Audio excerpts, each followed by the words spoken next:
Graça e paz, meu amado. Gostaria muito de encorajá-lo a continuar a sua carreira cristã, a prosseguir para o alvo pelo prêmio da soberana vocação em Jesus. Isso é Filipenses capítulo 3, versículo 14. Paulo disse: prossigo para o alvo, pelo prêmio da soberana vocação de Deus em Cristo Jesus. Ele disse: eu prossigo para o alvo.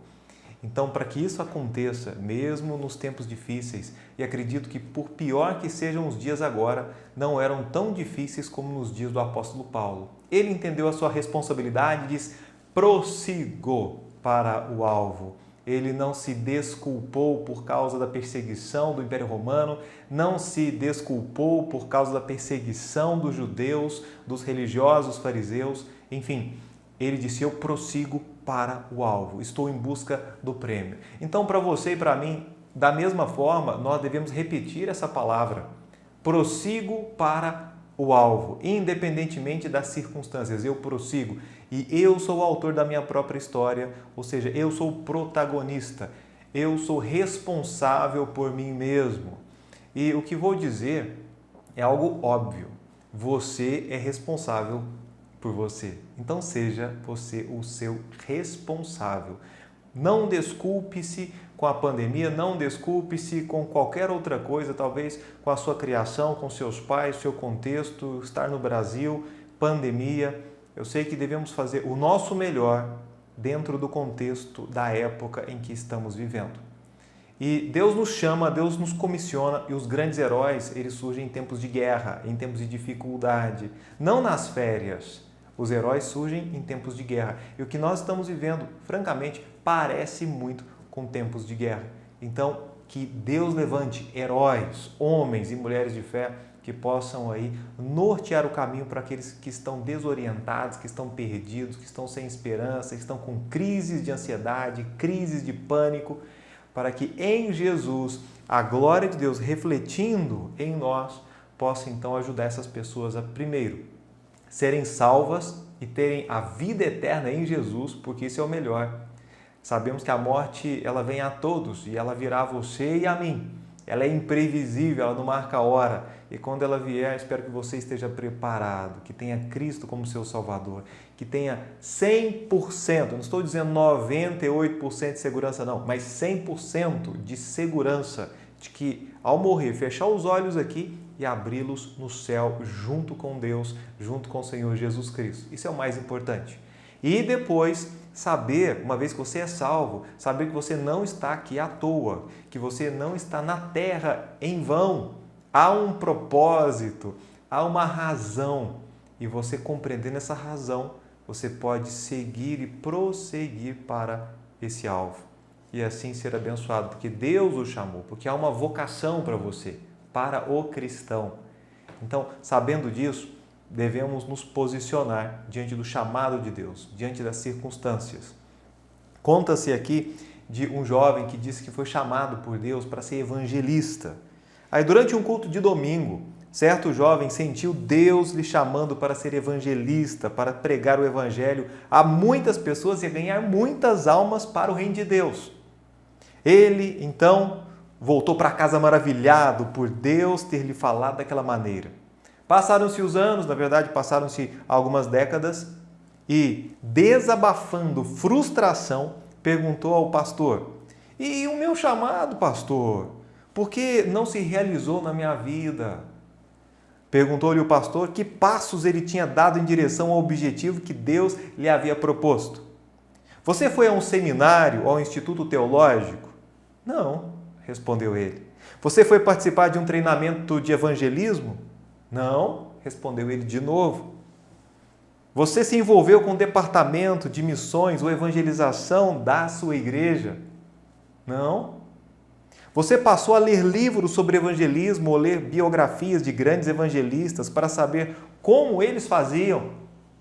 Precisava? Você ao menos passou a aproveitar as oportunidades de falar para as pessoas a respeito de Jesus? Nunca tive muitas oportunidades para isso, as pessoas não me perguntam. Está explicado porque nada aconteceu, concluiu o pastor. Obviamente faltou atitude. A pessoa foi chamada, mas ela nada fez diante do chamado. E a primeira coisa que precisamos entender é que você é o responsável direto pelo cumprimento das suas metas. Nós somos responsáveis. Deus nos chama, Deus nos vocaciona, então devemos agir e não culpar ou terceirizar. Isso é importante. Por exemplo, no caso de Davi. Davi, quando era moço, quando era jovem, estava ali pastoreando o rebanho, o velho Samuel, ele o chama e ali derrama-lhe o azeite, o unge, dizendo, olha, você será rei sobre Israel.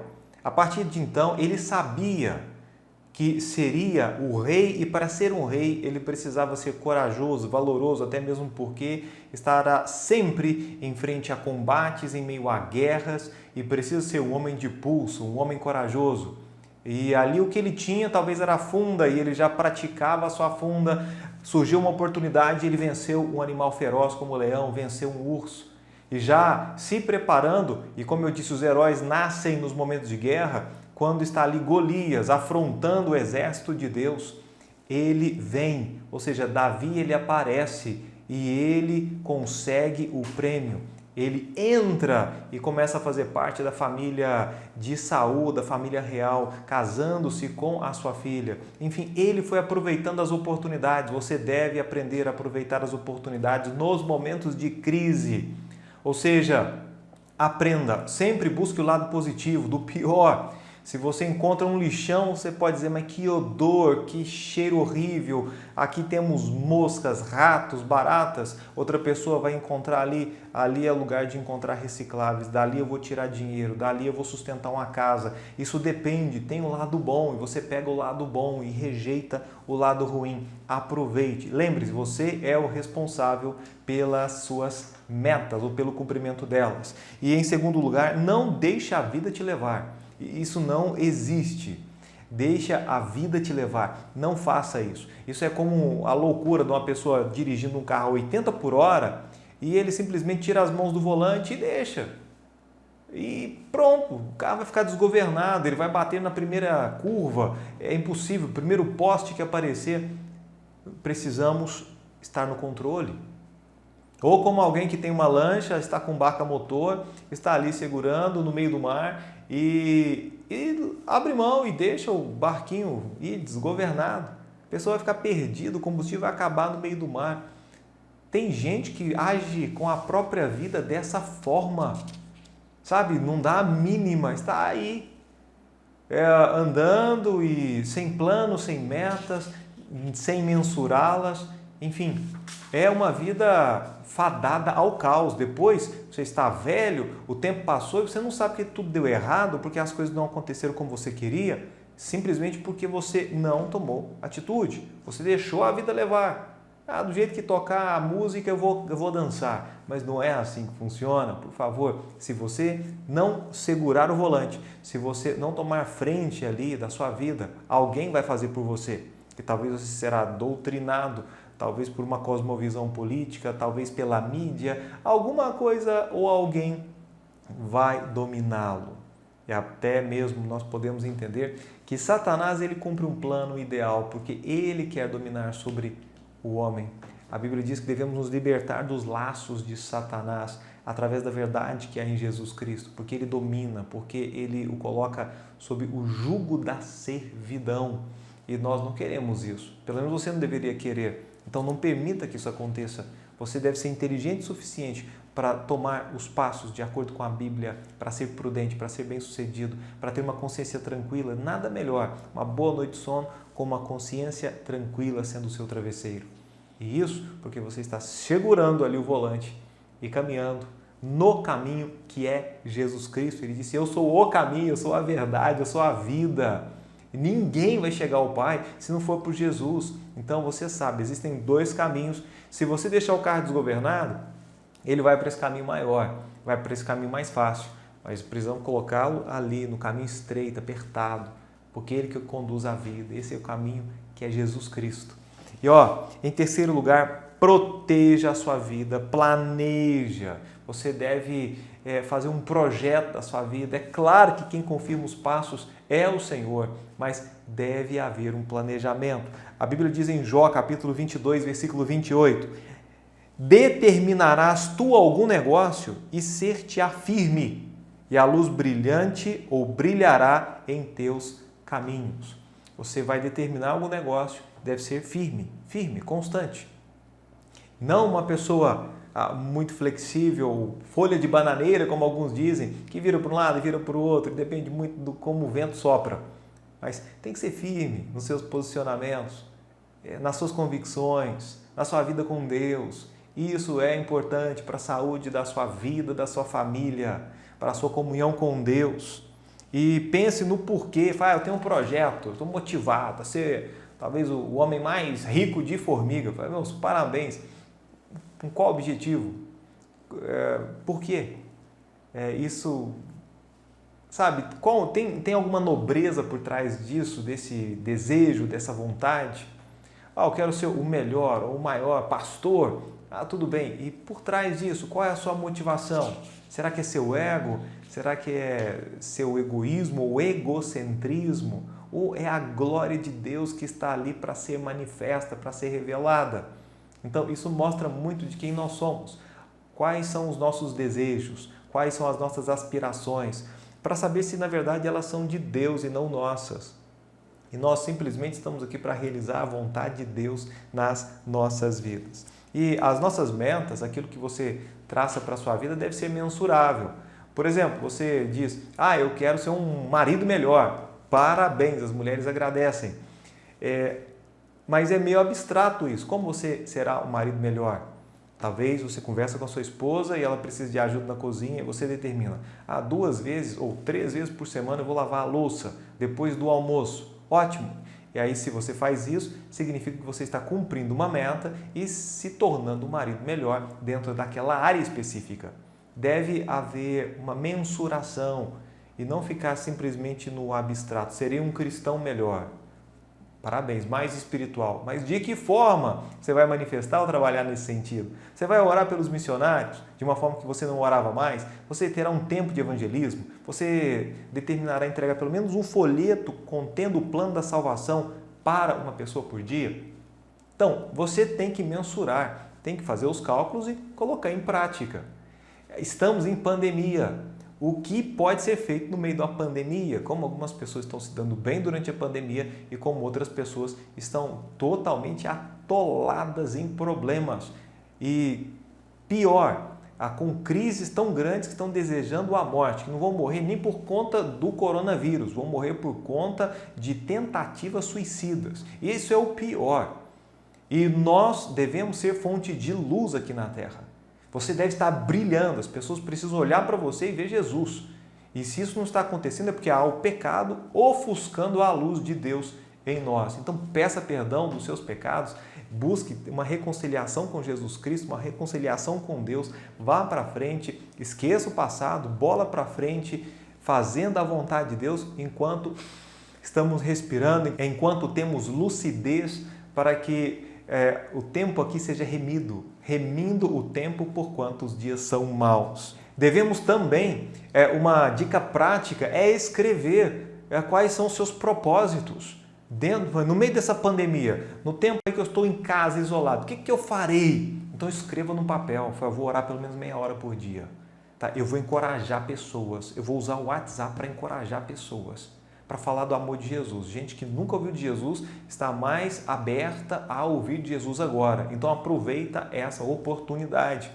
Começa, escreva no papel e depois, por último, você deve fazer um policiamento para ver se você está fazendo, assim como você estabeleceu há uma semana atrás, há um mês atrás, e não ficar no esquecimento. E Deus será com você e você se sentirá bem, porque se sentirá útil. A maioria das pessoas que estão em profunda depressão é porque não se sentem úteis.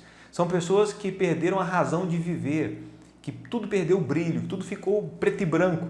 E em Jesus as coisas podem mudar para você a partir de agora. E a grande chave, o grande segredo é você servir. Começa a servir a Deus servindo ao próximo. Você se sentirá bem, se sentirá útil. E isso trabalhará o seu coração estará mais movido por uma paixão de amar pessoas, de viver para Deus.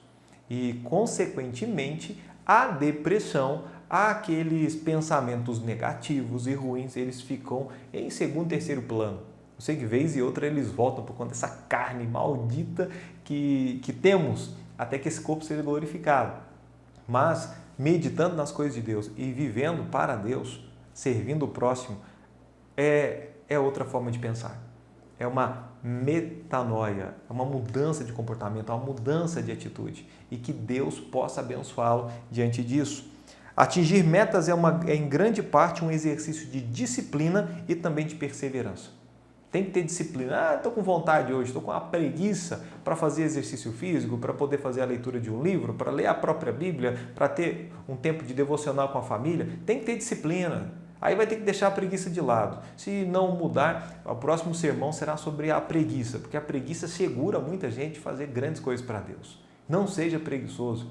Para alguns é um pecado capital e pouco falado, pouco pregado. Essa tal de preguiça. Tem gente que é muito inteligente, mas não usa essa inteligência porque não tem disciplina, porque não tem perseverança. Pessoas aí que poderiam estar muito bem estabelecidas financeiramente, mas jogaram fora todo o potencial, toda a inteligência, porque não tem disciplina, não tem perseverança. Se tornaram pessoas procrastinadoras, preguiçosas, estão boas para reclamar, mas terríveis para tomarem uma atitude, terríveis, que venha beneficiar. E o problema do preguiçoso é que não atrapalha só a vida dele. O marido preguiçoso, ele influencia negativamente a vida da esposa, a vida dos filhos. Uma mãe preguiçosa, misericórdia, atrapalha a vida de todo mundo. Até mesmo Provérbios 31 fala muito sobre o trabalho daquela mulher. Mulher virtuosa, ela é trabalhadora, está em casa trabalhando e está ali, ela não tem preguiça, ela não tem medo de trabalho, ela não corre do trabalho. Essa mulher é uma mulher virtuosa. Então, se nós formos disciplinados, temos ali o que fazer, como fazer, vamos buscar mentoria, porque há sabedoria na multidão de conselheiros, pessoas que já chegaram lá onde nós queremos chegar. E temos, então, disciplina e perseverança, porque nos dias difíceis, nos dias de muita chuva, nos dias assim de pandemia, vou parar com isso. Mas com perseverança, aí vamos alcançar o alvo. Prossigo para o alvo, pelo prêmio da soberana vocação em Cristo Jesus. Vamos orar. Pai eterno, louvado seja o Senhor. Eu peço que o Senhor abençoe a cada irmão, a cada irmã que nesse instante participa desse sermão, participa dessa palavra e que está desorientado, perdeu o norte, que perdeu a utilidade ou senso, ó Deus, de missão aqui na terra. E eu peço em nome de Jesus que tudo isso se reverta, que essa pessoa entenda que ela foi salva com um propósito. Ela, agora que tem o Senhor Jesus como Salvador, Ele também é o seu Senhor, o seu dono, o seu proprietário. Nós trabalhamos para Jesus. E eu peço ao Pai, abençoe esse irmão, abençoe essa irmã que tem tido muitos pensamentos ruins, pensamentos de morte, pensamentos terríveis quanto à questão da pandemia. E eu peço em nome de Jesus que o Senhor venha restaurar tudo isso, que haja meditação na palavra e que o Senhor venha reinar na vida, no coração de cada um deles. Ó Pai, muito obrigado. Em nome do Senhor Jesus. Amém.